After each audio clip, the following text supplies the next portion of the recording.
10 ditë pushim në shtëpi do jemi, 10 kile do shtojmë, të gjitha mamat në shtëpi. Tani unë po flas për veten ime, se çfarë bëj,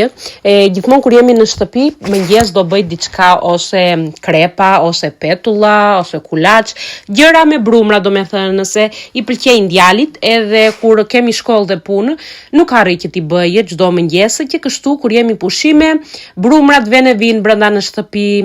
domethënë nuk janë të shëndetshme, po fëmijëve u pëlqejnë, edhe nuk u themi dot jo, u themi jo gjithë vitin, tani u themi dhe kur janë në pushime, që kështu e keqja është se nuk hanë vetëm fëmijët, po hanë edhe mamat që janë në shtëpi, palestrën harroje, ku të vesh ke fëmijët, të ecësh lart e poshtë për ton, koha bën ftohtë, që kështu rrim në shtëpi edhe ham nga mëngjesi deri në darkë. Ky është realiteti i pushimeve aty në Angli. Kur nuk ikim me pushime, do me thënë që të vemi, si çdo djalim, nuk do ikim me aeroplan kësaj radhe.